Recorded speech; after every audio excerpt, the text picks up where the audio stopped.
الحمد للہ وکفا والصلاة والسلام علی عبادہ الذین اصطفیٰ خصوصاً علی افضلہم وخاتم النبیین محمد الامین وعلی آلہ وصحبہ اجمعین اما بعد فاعوذ باللہ من الشیطان الرجیم بسم اللہ الرحمن الرحیم رب اشرح لی صدری ویسر لی امری واحلل عقدۃ من لسانی یفقہوا قولی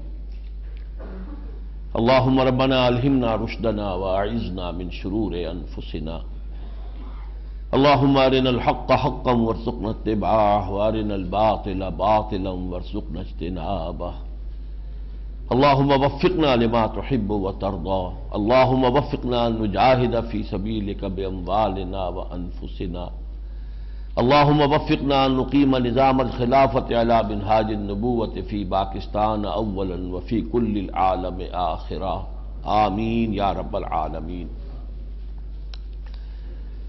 جیسا کہ میں نے عرض کیا تھا، ہم تقریباً 28 پارے قرآن مجید کے پڑھ چکے ہیں،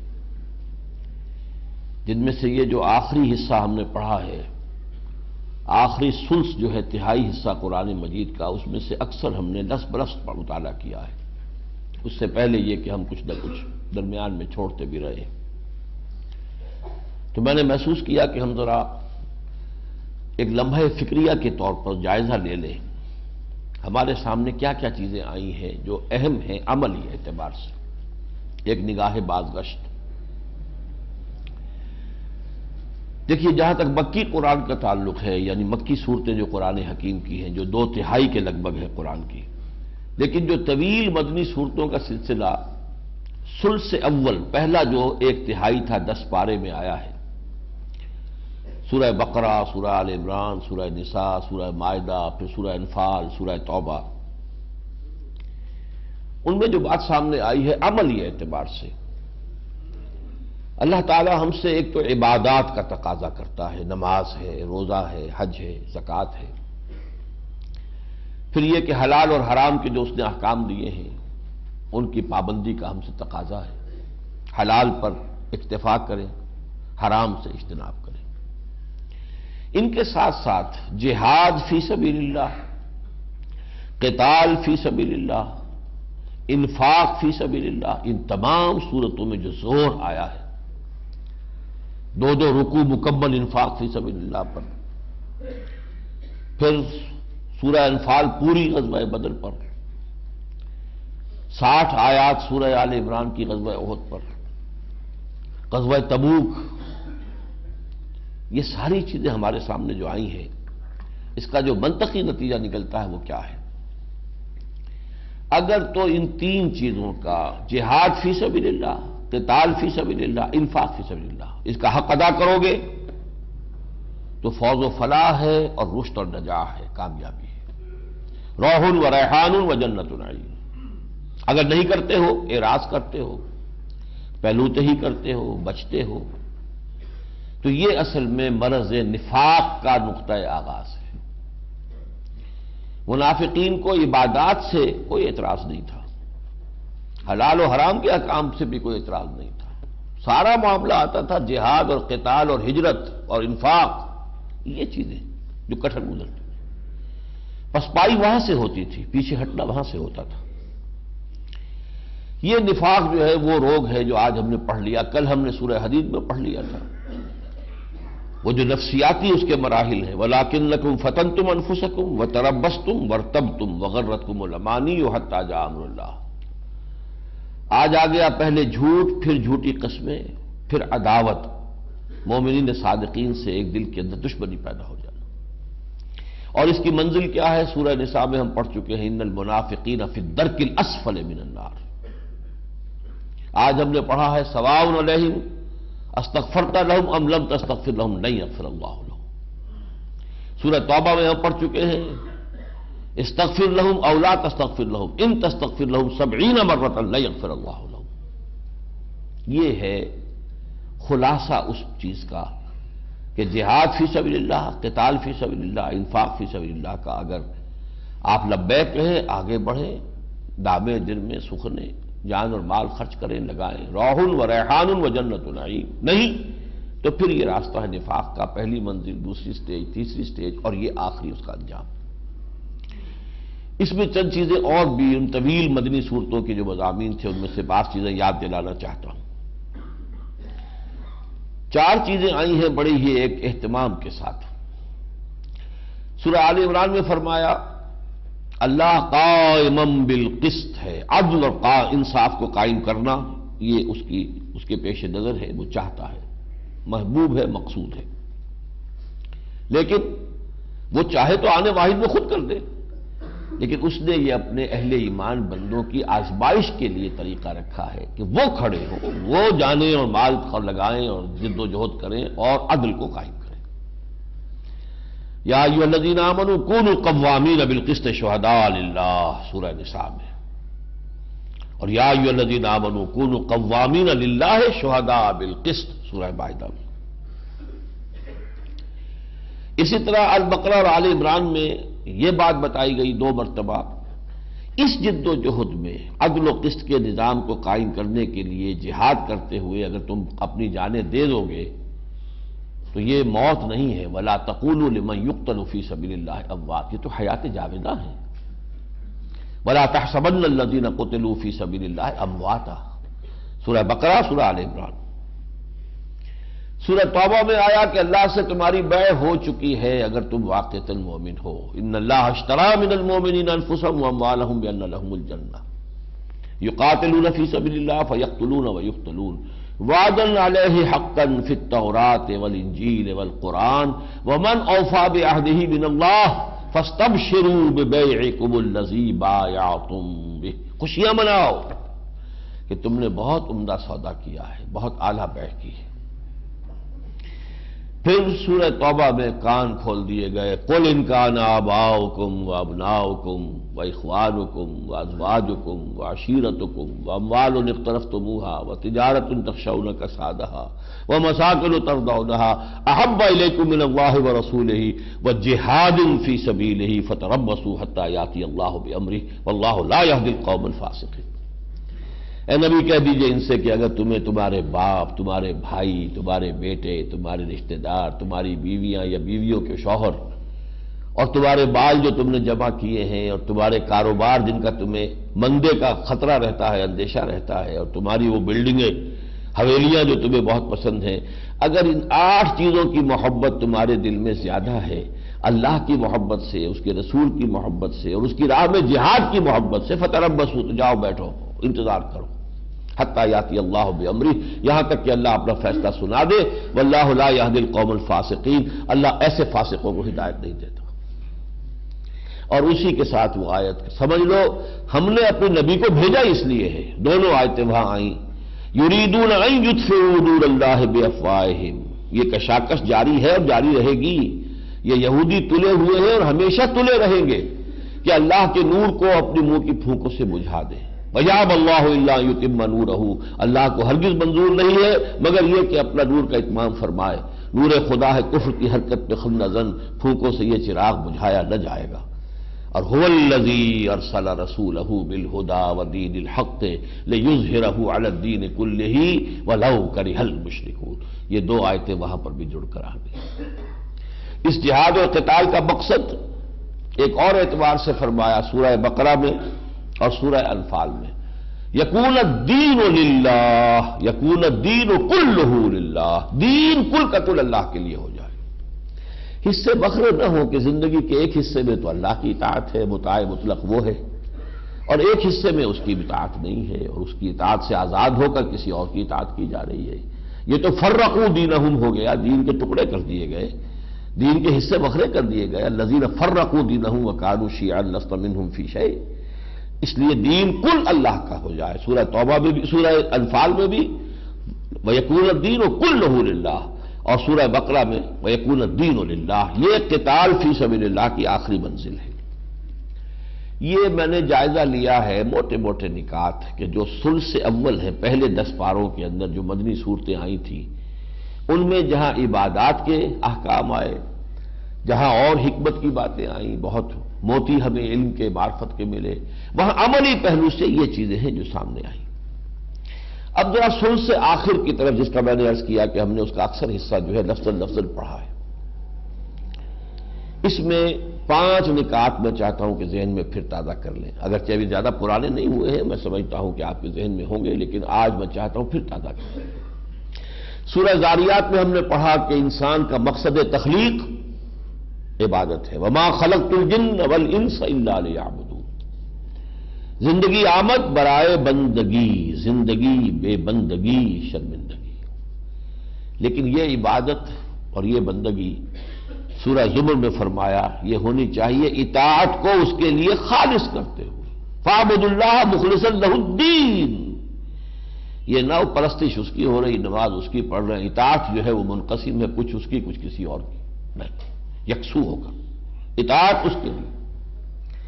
اسی عبادت کا ایک ایسوٹیرک ایلیمنٹ ہے، انر ڈائمنشن ہے دعا، فادعوا اللہ مخلصین لہ الدین، لیکن پکارو ضرور اللہ کو، قال ربکم ادعونی استجب لکم، تمہارا رب کہتا ہے پکارو مجھے میں تمہاری دعا سنوں گا، لیکن پکار کی شرط کیا ہے؟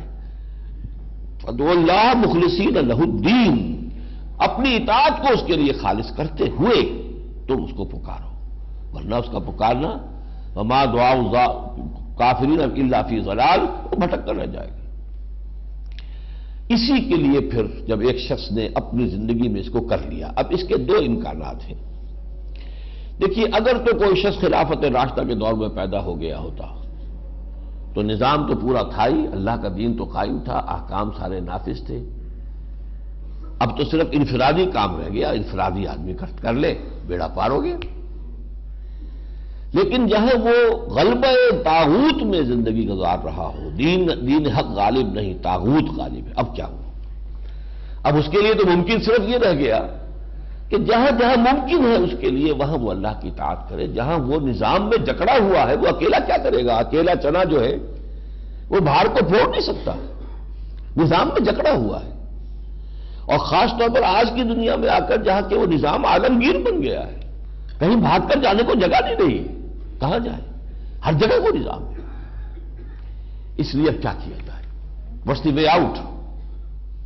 اس کی شکل ہے جو میں نے آپ کو بتائی، جتنے پر عمل کر سکتا ہے انسان اس پر تو لازماً کرے، چاہے تکلیف آئے، دقیانوسی کہا جائے، فکرے چست کیے جائیں، بائیکاٹ سوشل ہو جائے، لوگ ملنا جلنا چھوڑ دیں، جو کہیں، لیکن کر سکتا ہو شرعی پردہ، جو بھی شرعی پردہ ہے اختیار کیا جائے، چاہے سوشل بائیکاٹ ہو جائے، سود کا براہ راست لین دین کا کوئی معاملہ نہ ہو، چاہے اپنی کاروبار کی بساط لپیٹنی پڑے لپیٹ لیجیے، بڑا کاروبار کرنا فرض نہیں ہے، حلال کھانا فرض ہے، جو بھی عمل ہو سکتا ہے اس پہ لازماً کرے، اس پہ نہیں کرتا ہے تو پھر وہ خود چور ہے، پھر دوسرے کا وہ کیا شکایت کرے اور شکوہ کرے، تو وہ تو اس کا کوئی الزام دوسرے کو دے ہی نہیں سکتا۔ ہاں جہاں وہ نہیں کر سکتا، اب اس میں جو وہ گناہ میں ملوث ہو رہا ہے کہ اس کی اطاعت جو ہے مخلصا لہ الدین تو نہیں ہے، اس کی اطاعت تو بڑی محدود اطاعت ہے اللہ کے لیے، جس کے ساتھ وہ اللہ کی بندگی کر رہا ہے۔ اب اس کا کفارہ جو میں نے عرض کیا تھا کہ اس باطل نظام کو ذہناً تسلیم نہ کرے، اس میں رہے باغی کی حیثیت سے، انڈر پروٹیسٹ۔ ذہناً تسلیم نہ کرنے کا کیا مطلب ہے؟ اس کی چاکری نہ کرے، اس کو پروموٹ کرنے کی کوشش نہ کرے، اس میں خود اپنے آپ کو پروموٹ کرنے کی کوشش نہ کرے، پھیلنا پھلنا پھولنا، جائیداد، پروفیشن، کاروبار نہیں، بلکہ کم سے کم اپنے وقت اور اپنی صلاحیت کا حصہ اپنی ذاتی ضروریات کے لیے رکھ کر باقی اپنی صلاحیت، اپنے اوقات، اپنی قوتیں، یہ سب کی سب صرف کر دے اقامت دین کی جد و جہد میں، کہ اس نظام کو بدلے اور یہاں پر حق کے نظام کو قائم کرے۔ یہ کفارہ ہے، اس کے سوا دیر از نو وے آؤٹ، اس کے سوا کوئی راستہ نہیں۔ اس کا راستہ کیا ہوگا؟ پہلا مرحلہ ہوگا دعوت کا۔ جب تک کچھ ہم خیال نہ ہو، کچھ ساتھی نہ ہو، آوان و انصار نہ ہو، کوئی جمعیت نہ ہو، کوئی طاقت نہ ہو، تو نظام کیسے بدل جائے گا؟ اس کے لیے دعوت۔ تو سورہ حامیم السجدہ وہ دعوت مرکزی آیت، وَمَنْ أَحْسَنُ قَوْلًا مِّمَّنْ دَعَا إِلَى اللَّهِ وَعَمِلَ صَالِحًا وَقَالَ إِنَّنِي مِنَ الْمُسْلِمِينَ، اور دعوت کا وہیکل، دعوت کا میڈیم قرآن۔ 6 انداز میں سورہ حامیم السجدہ کے 6 رکوعوں میں قرآن کا تذکرہ ہے۔ یہ گویا کہ چوتھی صورت ہو گئی اس سلسلے کی. پانچویں اقامت الدین، ان اقیم الدین. جب وہ طاقت فراہم ہو جائے تو پھر ٹکر مول لو. پھر اس ٹکر کے نتیجے میں اللہ تعالیٰ اگر تمہیں فتح دے، نظام دین کو بدل دو، نظام قائم کر دو. اور اسی کے ضمن میں سورہ شورى کے اندر جو آیا تھا وہ آیا تھا وہاں پر اقیم الدین، اور ساتھ ہی یہ کہ نبی کو حکم دیا عدل کا، عدل کو قائم کرو. وَأُمِرْتُ لِأَعْدِلَ بَيْنَكُمْ. یہ مضامین ہم نے پڑھے، ان حوامیم کا جو سلسلہ تھا صورتوں کا، اس کا خلاصہ. پھر ابھی ہم نے حال ہی میں جو پڑھی ہیں صورتیں، یہ الحدید سے لے کے اب تک، ان کے خلاصے کو ذہن میں تازہ کیجیے. الحدید سب سے نمایاں آیت قرآن مجید کی، جسے میں کہا کرتا ہوں کہ شاید دنیا بھر کے انقلابی لٹریچر میں اس سے زیادہ کھلی، بلکہ ایک لفظ میں استعمال کرتے ہوں، اس سے زیادہ ننگی انقلابی عبارت اور کوئی نہیں ہوگی. کھل کر کہا جا رہا ہے طاقت استعمال کریں گے. عام طور پر لوگ جو ہے اس کو کھل کر نہیں کہتے، کچھ نہ کچھ جو ہے وہ دبا کر، کچھ کسی الفاظ میں کوئی تعبیر کر کے، لیکن نہیں کھل کر. لقد ارسلنا رسلنا بالبینات وانزلنا معهم الکتاب والمیزان لیقوم الناس بالقسط وانزلنا الحدید فیہ باس شدید ومنافع للناس ولیعلم اللہ من ینصرہ ورسلہ بالغیب ان اللہ قوی عزیز. ہم نے رسول بھیجے، ان کو معجزے دیے، کتابیں نازل کیں، میزان شریعت ان کو دی. یہ سب کس لیے؟ Was all this an exercise in futility؟ کوئی ہابی تھی اللہ کی؟ کس لیے؟ لیقوم الناس بالقسط، تاکہ وہ عدل قائم ہو، وہ میزان نصب ہو، اسی میں تل کر ملے جسے بھی ملے، اسی میں تول کر لیا جائے جس سے لیا جائے، جس سے جو لینا ہے وہ بھی میزان میں تل کر لیا جائے، اور جو دینا ہے وہ میزان میں تل کر جائے. یہ نظام عدل و قسط، یہ دھرم کنڈا نصب کرنا، اس نظام کو برپا کرنا، اس کے لیے اب ظاہر بات ہے کہ جو لوگ ضرورت سے زائد لے رہے ہیں، اپنے حق سے زیادہ لے رہے ہیں، ایکسپلائٹ کر رہے ہیں، جن کے پاس یوں سمجھیے کہ معاشرے کے اندر بہت سی فیسلٹیز ہیں، جن کے پاس ان کے مفادات ہیں، وہ تو ظاہر بات ہے کہ اس کو برداشت نہیں کریں گے کہ وہ عدل قائم ہو جائے. لہذا تصادم ہوگا. اس تصادم کی آخری سٹیج ہے حدید، لوہے کا استعمال. اس سے پہلے وہی کرنا پڑے گا، پہلے دعوت دینی ہوگی، لوگوں کو بلانا ہوگا، تو ان کی تربیت کرنی ہوگی، تنظیم کرنی ہوگی، تزکیہ کرنا ہوگا، انہیں تیار کرنا ہوگا، تن من دھن جو ہے دینے کے لیے وہ آمادہ ہو جائیں، پورے طور پر نظم کے خوگر ہو جائیں، عادی ہو جائیں سمع و طاعت کے. ہم بھی تسلیم کی خو ڈالیں گے، بے نیازی تیری عادت ہی صحیح. آسان نہیں ہوتا انسان کا انسان کے حکم کو ماننا.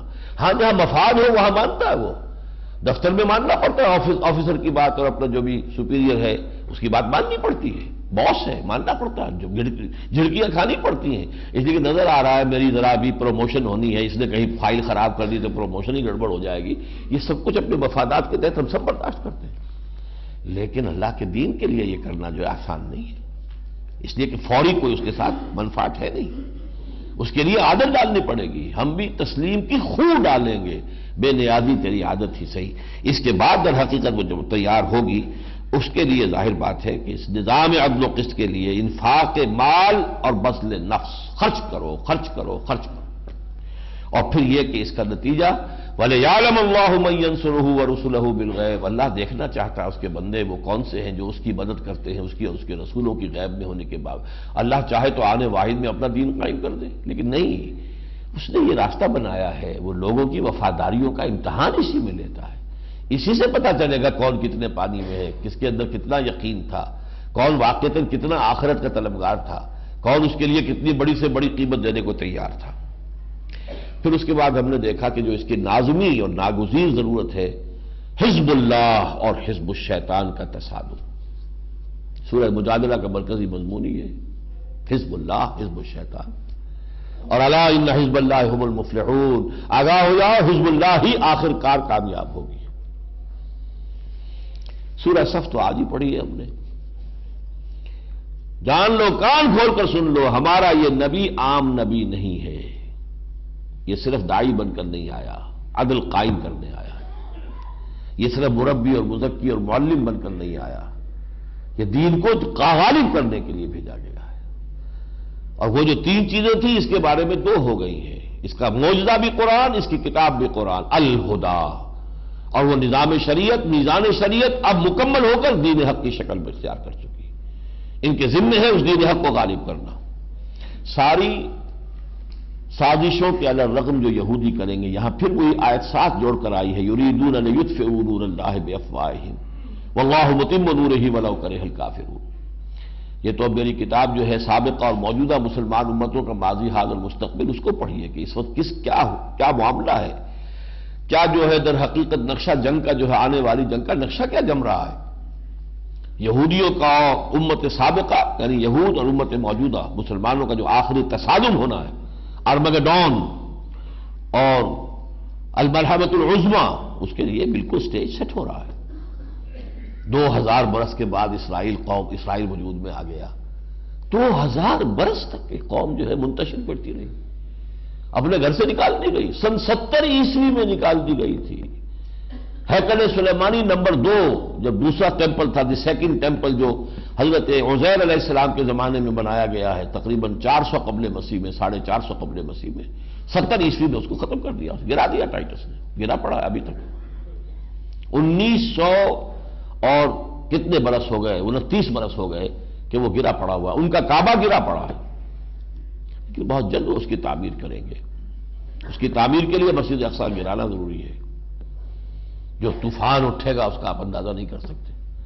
یہ سب کچھ ہونے والا ہے، لیکن یہ کہ اس میں ظاہر بات ہے کہ پھر بالآخر اللہ کا دین غالب ہوگا۔ وہ ہم نبید خلافت آپ کو دے چکے ہیں۔ جو بھی آئے گا مسلمانوں پر آئے گا، سختیاں آئیں گی، بہت برے دن آئیں گے۔ عالم عرب پر تو آنے ہی آنے ہیں، کوئی شک ہی نہیں۔ ویل للعرب من شر قد اقترب، حضور کی حدیث ہے۔ بہرحال نبی کا مقصد بعثت غلبہ دین ہے، اس کے لیے جان مال لگانا ہے، اہل ایمان کو لگائیں گے تو عذاب سے چھٹکارا ملیں گے۔ هل ادلکم علی تجارۃ تنجیکم من عذاب الیم، نمبر 1۔ مغفرت ہوگی، یغفر لکم ذنوبکم، نمبر 2۔ تمہیں جنت کے باغات میں داخل کیا جائے گا، ومساکن طیبۃ فی جنات عدن، نمبر 4۔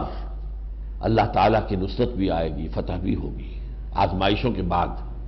نمبر 5، تمہارا اتنا اونچا روحانی مقام ہوگا، اللہ تمہیں اپنا مددگار قرار دے گا، اور نہیں کرتے ہو تو عذاب علیم سے چھٹکارا پانا بھی ایک موہوم خیال ہے، وہم نہیں ہوگا۔ گویا کہ تم سابقہ امت کی صف میں جا کھڑے ہو، گویا کہ تمہارے قول و عمل کا تضاد ہے جو اللہ کے غضب کو بھڑکانے والا ہے، اور یہ کہ تم بھی جمادات اور نباتات کی صف میں آ کر صرف زبانی کلامی تسبیح کرنے والے ہو۔ سورہ جمعہ سامنے آ گئی، ابھی ہم نے پڑھی ہے۔ مردان کال کو تلاش کرو اس قرآن کے ذریعے سے۔ دیکھیے، میں اپنے مطالعہ قرآن اور فہم قرآن اور تدبر قرآن اس سب کا خلاصہ آپ کو بتا رہا ہوں۔ اگر دین حق مغلوب ہو اور باطل اور طاغوت غالب ہو، اولین فرض عین اس طاغوت کو ختم کر کے اس کے غلبے کو توڑ کر اللہ کے دین کو غالب کرنے کی جد و جہد کرنا، اصل اور پہلا اور فرض عین۔ نماز سے بھی پہلے یہ فرض ہے۔ نماز کی صداقت اس پر ہوگی، اگر یہ کر رہے ہیں تو نماز صحیح ہے، یہ نہیں کر رہے ہیں تو نماز جھوٹی ہے۔ باطل کو آپ نے گوارا کر رکھا ہے، ریکنسائل کر رکھا ہے، نماز پڑھ رہے ہیں ایاک نعبد و ایاک نستعین، جھوٹ بول رہے ہیں آپ۔ ہاں، باطل کو آپ نے تسلیم نہیں کیا ہے، باطل کے خلاف آپ کی جدوجہد جاری ہے، تب آپ کہیں ایاک نعبد و ایاک نستعین تو سچ بول رہے ہیں، ورنہ نماز جھوٹ بنتا ہے۔ وَنَخْلَعُ وَنَتْرُكُ مَن يَفْجُرُكَ، ہم چھوڑ دیتے ہیں جو بھی تیرے فاسق و فاجر ہوں، اور ہمارے تو کوئی فرق نہیں پڑتا، وہی دوستیاں، وہی رشتہ داریاں، فساق و فجار، حرام خوروں، ہم سب کے ساتھ جھوٹ بولتے روزانہ۔ بازی بارش بابا ہم بازی، جھوٹ اوروں سے اللہ کے جناب میں کھڑے ہو کے جھوٹ بولنا۔ تو پہلی بات سمجھ لیجیے، اس صورت میں پہلا فرض یہ ہے جس کے ہونے پر ہر فرض کے صحت کا دار و مدار ہے۔ نماز بھی اس کے لیے استعانت کے لیے ہے، وَاسْتَعِینُوا بِالصَّبْرِ وَالصَّلَاةِ، اس مقصد کے لیے استعانت نماز سے حاصل کرو، مدد حاصل کرو۔ ہاں اس کے برعکس صورت اگر ہو، خلافت راشدہ میں ہم پیدا ہو گئے ہوتے تو نظام قائم ہے، اور اس نظام کی مزید توسیع، اسے پورا یونیورسلائز کرنا، یہ حکومت کی ذمہ داری ہے۔ ہم حکومت کے نظم کے پابند ہیں، اس صورت میں یہ فرض کفایہ ہے۔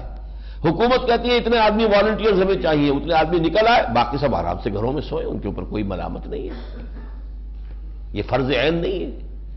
ایسے جیسے نماز جنازہ فرض کفایہ ہے، کچھ لوگوں نے نماز پڑھ لی، باقی سب کی طرف سے بھی ادا ہو جائے گی، کسی نے نہیں پڑھی تو سب مجرم، سب گناہگار ہو جائیں گے۔ اس معنی میں اگر خلافت کا نظام قائم ہو، دین غالب ہو، تو انڈیویجولز کے اوپر سے ذمہ داری ہٹ گئی، اب وہ ادارہ موجود ہے خلافت کا، حکومت اسلامی کا، وہ اس کی دیکھ بھال کرے گا۔ How to extend this domination of Allah's دین over the whole of the globe, اور اس میں جو بھی ضرورت اسے ہے، جو اسے افرادی قوت چاہیے، مالی قوت چاہیے، تعاون چاہیے، وہ لوگ پیش کر دیں، بس ٹھیک ہے۔ لیکن جب صورت یہ نہیں ہے، باطل کے غلبے میں آپ رہ رہے ہیں، تو اقامت دین کی جد و جہد اولین فرض عین ہے، یعنی نمبر 1 اضافی نیکی نہ سمجھیے اس کو، فرض عین، اور فرض کفایہ نہ سمجھیے اس کو، فرض عین۔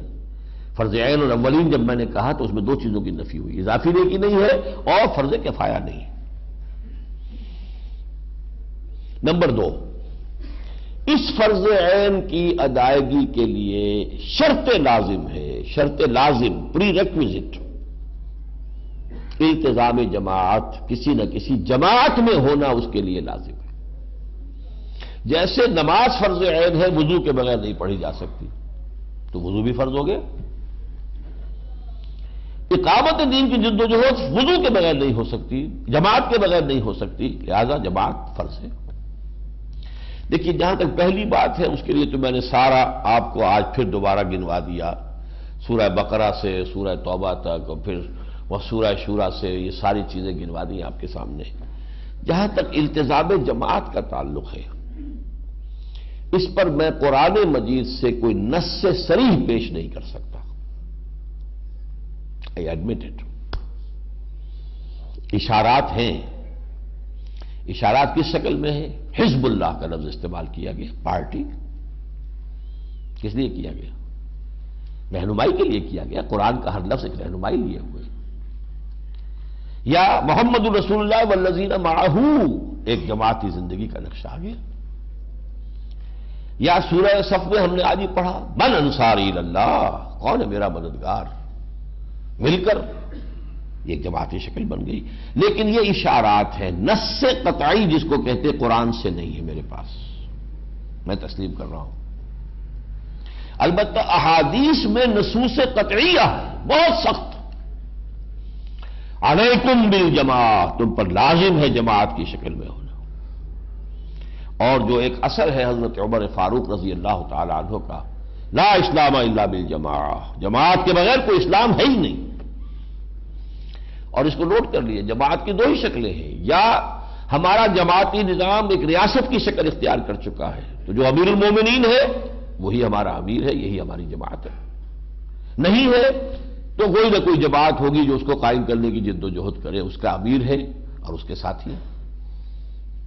اسلام کی کوئی تیسری شکل ہے ہی نہیں، یا تو خلافت ہے، حکومت ہے، یا نہیں ہے، 2 ہی شکلیں ہیں۔ اگر ہے تو وہ جماعت ہے، حکومتی ریاستی ڈھانچہ جو ہے وہ جماعت بن گیا اب، اور اگر وہ نہیں ہے تو اس کو قائم کرنے کی جد و جہد کے لیے جماعت، اس کا نظام ہو جائے گا۔ اس میں سب سے اہم جو حدیث ہے حضرت حارث اشعری سے رضی اللہ تعالی عنہ، مسند احمد بن حنبل، جامع ترمذی کی روایت، حضور فرماتے انی آمرکم بخمس، مسلمانوں میں تمہیں 5 باتوں کا حکم دے کر جا رہا ہوں، اللہ امرنی بہن، اور یہ میں اپنی طرف سے نہیں کر رہا ہوں، اللہ نے مجھے حکم دیا ہے ان کا، بالجماعت والسمع والطاعت والہجرت والجہاد فی سبیل اللہ، جماعت کی شکل، اور جماعت بھی سمع و طاعت والی، لسن اینڈ اوبے، سنو اور اطاعت کرو، منظم۔ اور نمبر 4 اور 5 ہجرت اور جہاد۔ تو جہاں تک کہ احادیث کا تعلق ہے اس میں تو بڑی شدید جو ہے مضبوط نصوص قطعیہ موجود ہے جماعتی زندگی کے لیے۔ قرآن میں نہیں ہے، البتہ عقل سلیم، منطق، سمپل لاجک، وہ سب سے بڑی دلیل ہے کہ نظام کی تبدیلی بغیر کسی جماعت کی جد و جہد کے ممکن نہیں ہے۔ کسی خیال کو ایک شخص بھی پھیلا سکتا ہے، کوئی آتھر ہے، اس نے کتاب لکھ دی ہے، خیال پھیل جائے گا، آج نہیں کل پھیل جائے گا۔ کوئی انسٹیٹیوشن ہے، کوئی علی گڑھ کا اسکول بن گیا ہے، علی گڑھ کا کالج بن گیا ہے، اس سے کچھ خیالات پھیل جائیں گے۔ نظام نہیں بدلتا ان چیزوں سے۔ For that you need a party, revolutionary party, very much disciplined party. لیکن تو سارے مراحل آئیں گے کہ جو آتے ہیں، جنگیں بھی آئیں گی، تصادم بھی آئے گا، اور یہ جو ہے کوئی موب نہیں اس سے عہدہ برا ہو سکتا۔ کوئی ڈھیلا ڈھالا سٹرکچر جو ہے اس کے تقاضے پورے نہیں کر سکتا۔ You need a discipline part. بحالات موجودہ اقامت دین کی جد و جہد ہم میں سے ہر ایک پر فرض عین ہے، اولین فرض ہے۔ اس کی ادائیگی پر دوسرے فرائض کی ادائیگی کی قبولیت جو ہے اللہ کے ہاں وہ منحصر ہے، اس کی دار و مدار ہے، اور اس کے لیے ایک جماعت کا التزام شرط لازم ہے۔ اب جو حضرات تو اب بھی میری ان باتوں سے متفق نہ ہوں، اس وقت ان سے میری گفتگو ختم ہے۔ پہلی بات یہ کہ اب ان کا فرض ہے کہ وہ جماعت کو تلاش کریں۔ اگر یہ فرض ہے آپ پر تو فرض آپ کا ہے کہ آپ تلاش کریں۔ اگر ضرورت آپ کی ہے، جوتے آپ کو پہننے ہیں، تو جا کے آپ دکان پہ 4 دکانیں 10 دکانیں دیکھ کر جوتا خریدتے ہیں، ضرورت ہے آپ کی۔ اگر آپ قائل ہو گئے کہ یہ ہے تو اب فتش لقلب کان رفیق، ایک نظم تھی، کبھی پڑھی تھی ہم نے، اپنے دل کے لیے کوئی رفیق تلاش کرو۔ اسی طریقے سے کہہ رہا ہوں، اپنے لیے جماعت تلاش کیجیے۔ اس جماعت کی تلاش میں میں جو مدد آپ کو دے سکتا ہوں وہ یہ ہے کہ میں آپ سے یہ عرض کروں کہ اس کے جو خصائص ہونے چاہیے وہ کیا ہیں۔ نمبر 1، اس جماعت کا ڈکلیئرڈ گول ہونا چاہیے اقامت دین، نتھنگ لیس۔ کوئی سماجی کام، کوئی تعلیمی کام، کوئی تصنیفی کام، کوئی تحقیقی کام، کوئی تبلیغی کام نہیں، ڈکلیئرڈ گول۔ اس نظام کو بدلنا ہے، اللہ کے دین کو قائم کرنا ہے، ایک مکمل پولیٹیکو سوشو اکنامک اینٹی کی حیثیت سے۔ وہ نظام عدل و قسط جو اللہ نے عطا کیا محمد رسول اللہ کے ذریعے سے دین حق کی شکل میں، اسے بتمام و کمال قائم کرنا۔ This should be the declared goal and aim of the party. ورنہ نیکی کے کام بہت سے ہیں، وہ ہوتے رہتے ہیں، پھر آدمی مارک ٹائم کرتا رہتا ہے، ایک ہی جگہ کھڑے ہو کر وہ پاؤں اپنے ہلاتا رہتا ہے، سمجھتا میں چل رہا ہوں، وہ نہیں۔ یہ پہلا وصف ہے لازم۔ نمبر 2، ڈسپلن ہونا چاہیے اس کا، ایسے نہیں سب ہوتا سننا اور ماننا۔ البتہ اس ڈسپلن کی 2 شکلیں ہو سکتی ہیں عملاً۔ ایک شکل جو کم سے کم 3 درجے افضل ہے، وہ ہے بیعت شخصی۔ ایک شخص سے بیعت کرنا کہ ہمیں تم پر اعتماد ہے اور ہم تمہارے ساتھ ہیں، مشورے ہم بھی دیں گے، فیصلہ تم کرو گے، ہم مانیں گے بشرطے کہ شریعت کے دائرے سے باہر نہ نکلو۔ یہ ہے شخصی بیعت، کسی شخص سے اپنے آپ کو وابستہ کر لیں۔ یہ 3 درجے افضل کیوں ہے؟ نمبر 1، قرآن میں اسی کا ذکر ہے جو ہم پڑھ چکے، سورہ فتح میں ہم نے پڑھا، پھر سورہ ممتحنہ میں خواتین کے لیے بھی آ گیا، حدیث میں اس کا ذکر ہے، سیرت میں اس کا ذکر ہے، اور کم سے کم 1300 برس تک تو امت مسلمہ کے اندر اس کے سوا کوئی شے بھی اجتماعیت کے لیے موجود ہی نہیں رہی۔ یعنی منصوص، مسنون، معصور، 3 جو ہیں اس کے ساتھ لاحقے ہیں کہ بیعت، شخصی بیعت ہی کا نظام رہا ہے۔ حضور نے بیعت لی، خلفاء نے لی، اگر وہ خلافت بگڑ رہی تھی اور حضرت حسین اس کو ٹھیک کرنے کے لیے میدان میں آئے تو بیعت لی۔ یہ دوسری بات ہے کہ وہ کوفی جو ہے اپنی بیعت توڑ گئے بعد میں، لیکن جو بھی کوشش ہوئی بیعت پر ہوئی۔ حکومت بنی تو بیعت پر بنی، یہاں تک کہ تزکیہ نفس کا ایک علیحدہ نظام بنا تو بیعت پر بنا۔ پیری مریدی کی بیعت بلکہ ہوتے ہوتے بیعت رہی گئی صرف وہ، باقی تو بیعتیں ذہن سے نکل گئی، بیعت جہاد تو رہی نہیں۔ پچھلی صدی میں جتنے جہاد ہوئے کلونیلزم کے خلاف، یہاں سید احمد بریلوی رحمۃ اللہ علیہ نے جہاد کیا سکھوں کے خلاف، اور پھر انگریزوں کے خلاف کرنے کا پروگرام تھا اصل میں۔ وہ تو ادھر سے ہنٹر لینڈ سے آنا چاہتے تھے کہ عالم اسلام کے ساتھ سرحد سے آگے بڑھے تو پہلے سکھوں کو صاف کرے، پھر انگریزوں کے ساتھ جو ہے نبرد آزمائی ہوگی۔ بیعت لی، بیعت کے اوپر جماعت بنائی۔ سوڈان میں مہدی سوڈانی نے انگریزوں کے خلاف جہاد کیا بیعت کی بنیاد پر۔ اٹلی میں جہاد کیا سنوسی نے اطالویوں کے خلاف، لیبیا میں بیعت کی بنیاد، چچنیا میں امام شامل نے جہاد کیا، 30 برس تک روس کی فوجوں کو جو ہے زار کی فوجوں کو انہوں نے پریشان کیے رکھا، بیعت کی بنیاد۔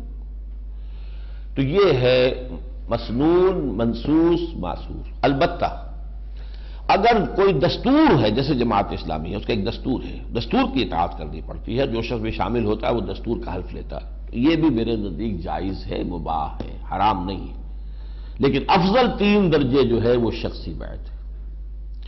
بہرحال یہ دوسری بات ہوئی۔ نمبر 1 کہ ڈکلیئرڈ گول ہونا چاہیے اقامت دین، کوئی چھوٹا موٹا نیکی کا کام نہیں۔ نمبر 2 ڈسپلن ہونا چاہیے، بیعت کا سا ڈسپلن تو ہو، چاہے وہ شخصی بیعت ہو چاہے دستوری بیعت ہو۔ نمبر 3 ان سے ڈیمانڈ کی جانی چاہیے کہ آپ کا طریقہ کار کیا ہے، how do you want to proceed and how do you derive it from the سیرہ آف دی پروفٹ، آپ نے کیسے اس کو، حضور کا اسوہ ہے ہمارے لیے، اس سے کیسے آپ نے اس کا اخذ کیا ہے، استنباط کیا ہے، استدلال کیا ہے، ڈیرائیو کیسے کیا ہے، ڈیڈیوس کیسے کیا، بتائیے، ثابت کیجیے۔ اور اگر کہیں پر آپ سمجھتے ہیں کہ حالات کی کوئی تبدیلی اتنی بنیادی ہے کہ اجتہاد کی ضرورت ہے تو وہ معین بات بتائیے، کہاں تبدیلی ہوئی ہے، کیا معین اس میں اجتہاد آپ کرنا چاہتے ہیں۔ یہ ہے نمبر 3۔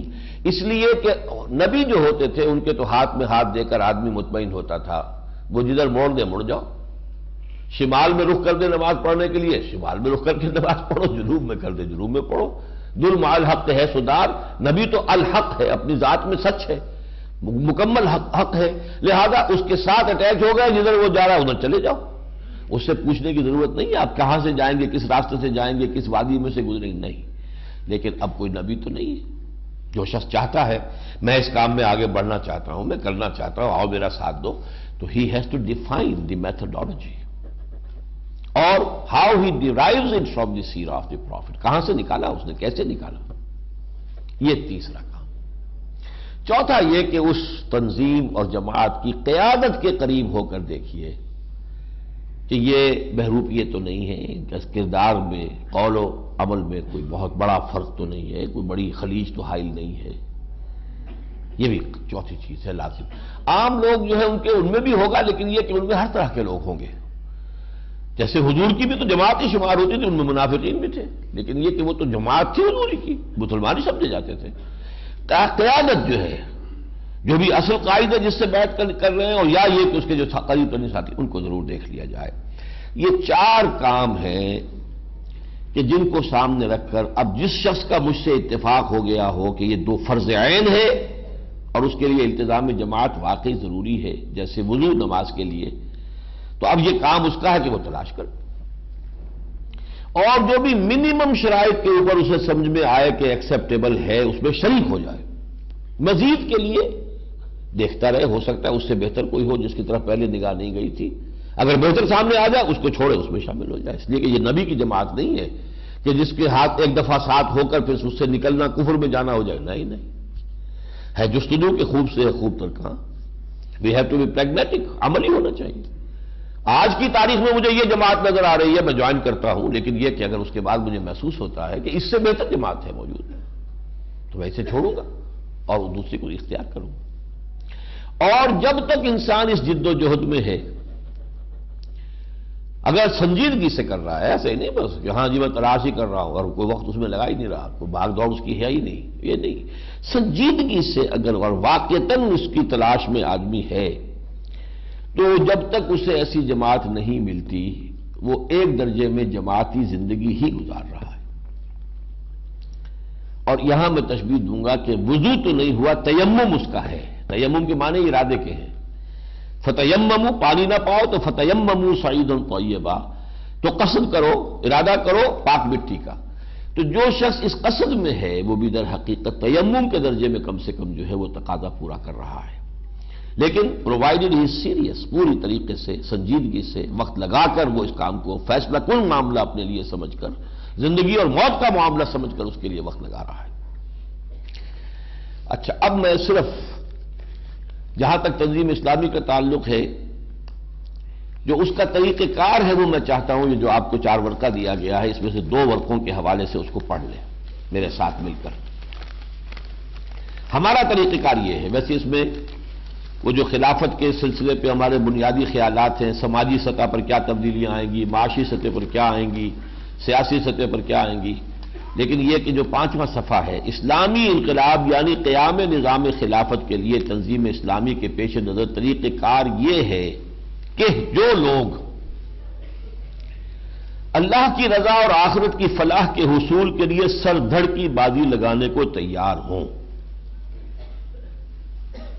جن کا مقصود یہ بن گیا ہو، نصب العین یہ بن گیا ہو، جو اللہ کی رضا اور آخرت کی فلاح کے حصول کے لیے سر دھڑ کی بازی لگانے کو تیار ہوں، وہ نمبر 1 سب سے پہلے خود پوری طرح مسلمان اور حقیقی معنی میں اللہ تعالیٰ کے بندے بنے اور اپنی ذات اور اپنے دائرہ اختیار میں شریعت اسلامی نافذ کریں اور اس کے لیے اپنے نفس کے خلاف بھی جہاد کریں، بگڑے ہوئے ماحول سے بھی مردانہ وار کشمکش کریں اور دوسروں کو بھی مقدور بھر اس کی دعوت دیں، پہلا کام۔ دوسرا، باہم دینی اخوت اور ایمانی رشتوں میں بندھ کر آپس میں نہایت رحیم و شفیق اور دین کے باغیوں اور مخالفوں کے خلاف سیسا پلائی ہوئی دیوار بن جائے۔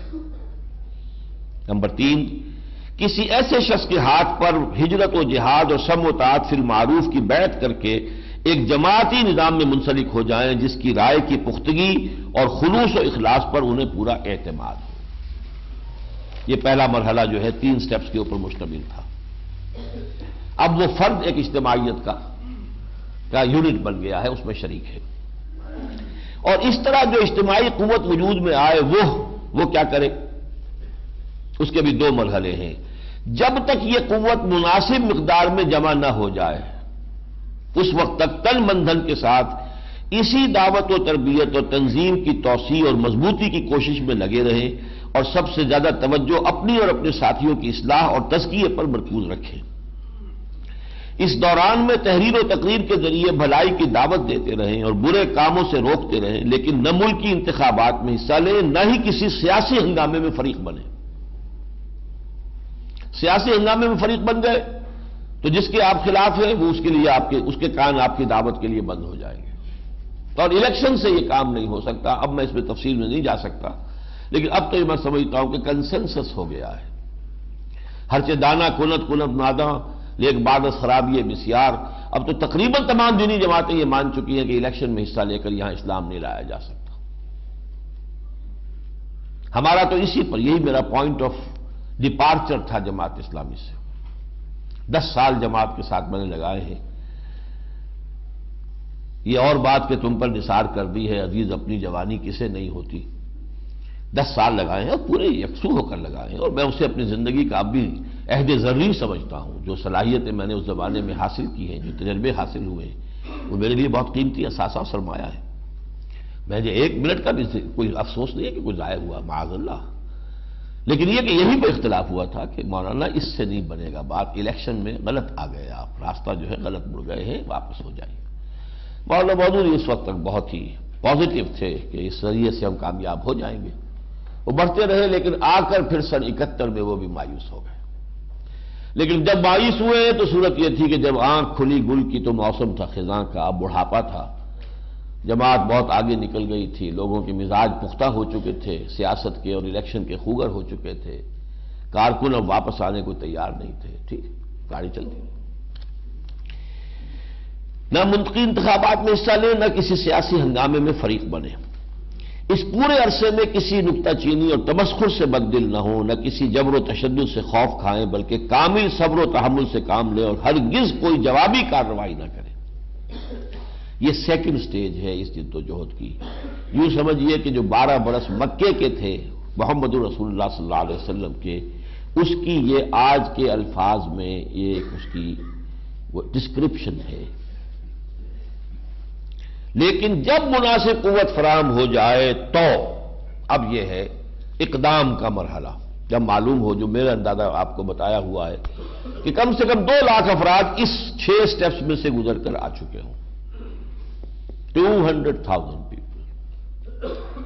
یہ کوئی چھوٹا سا جزیرہ نہیں ہے، کوئی گاؤں نہیں ہے، ملک ہے 14 کروڑ کا، sizeable number of people, workers. جب مناسب قوت فراہم ہو جائے تو نمبر 1، اسلام نے جن برائیوں کی نشاندہی کی ہے ان کا قلع کما کرنے کے لیے کمر کس لیں، نہیں علی المنکر بالید، اب یہ ہم نہیں ہونے دیں گے۔ گھیراؤ کریں، پکٹنگ کریں، بینکوں کا پکٹنگ کریں، جاگیروں کی جا کر جو ہے وہ پکٹنگ کریں، نہیں چلنے دیں گے۔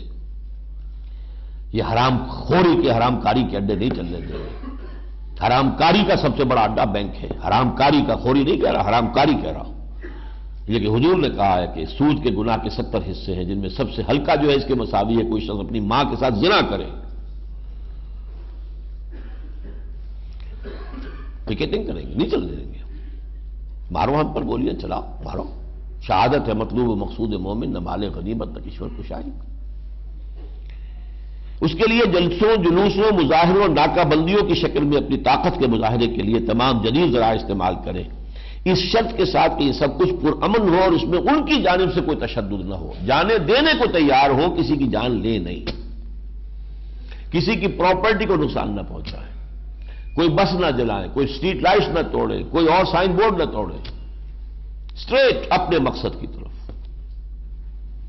ہاں، اپنی جانیں دینے کو تیار رہیں، اور اگر ان پر تشدد کیا جائے تو کمال صبر و استقلال کا مظاہرہ کریں، حتیٰ کہ اس راہ میں جان دے دینے کو سب سے بڑی کامیابی سمجھیں۔ شہادت ہے مطلوب و مقصود مومن، نہ مال غنیمت نہ کشور کشائی۔ اس پہم کا شاکش اور جہاد فی سبیل اللہ میں یا حق کا بول بالا ہو جائے یا شہادت کی موت نصیب ہو جائے۔ وہو المطلوب، وہ ہے ہمارا مطلوب و مقصود۔ شہادت ہے مطلوب و مقصود مومن، نہ مال غنیمت نہ کشور کشائی۔ اقول قولی ھذا واستغفر اللہ لی ولکم ولسائر المسلمین والمسلمات